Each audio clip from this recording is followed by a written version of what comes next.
பிரீத்தி முகுந்தன் கணித மேதை ராமானுஜரின் கொள்ளு பேத்தி என்ற ஒரு கதை சுற்றி கொண்டே இருக்குது. உண்மையில் நேரடி வழி பேத்தி அல்ல.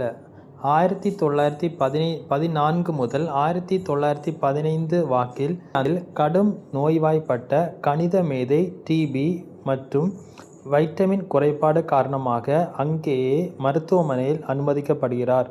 1917 நோய் தீவிரம் தாழாது லண்டன் சப்வே ரயில் தண்டவாளம் முன் பாய்ந்து தற்கொலை செய்ய முயன்றவரை போலீஸ் கைது செய்கிறது.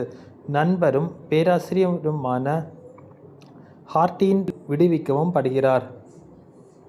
அதன் பின்னும் அங்கிருந்து உசிதமல்ல என்பதால் கும்பகோணம் கிளம்பி வந்தவர் 32 வயதில் பிள்ளைப்பேறு எதுவும் இல்லாமலேயே மரணித்து விடுகிறார். இறக்கும் போது அந்த மகான் சிந்தித்தது singular moduli, hypergeometric series மற்றும் கண்டினியூட் ஃப்ராக்ஷன்ஸ் என்று எல்லாம் கணக்கு பற்றி மட்டும்தான். அவற்றையெல்லாம் அவரது தம்பி திருநாராயணன் தொகுத்து பொதுவுக்கு வழங்கினார். சாகும் வழியில் கூடவும் அவர் எப்பவும் ஏதாச்சும் கணக்கு எழுதிட்டே இருப்பார். எத்தனை பக்கம்னு சொல்ல முடியாது என்று விசனப்பட்ட அவரது மனைவி ஜானகி அம்மாள் அங்கிருந்து பம்பாய் கிளம்பினார்.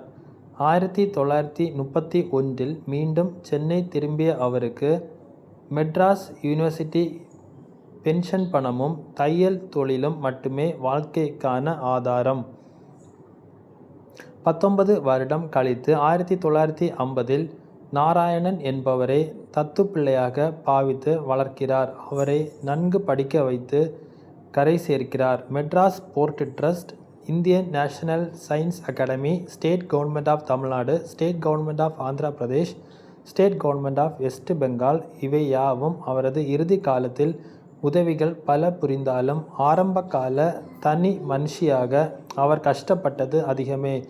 சுயமாய் நின்று அவர் வளர்த்து படிக்க வைத்த நாராயணன் தான் பின்னாளில் SBI உயர் அதிகாரி ஆகிறார். பின்னாளில் திருச்சிக்கு குடிபெயர்ந்து நாராயணனின் பேத்திதான் பிரிட்டி, அதைவிடவும் ஜானகி அம்மாள் பிரிட்டி.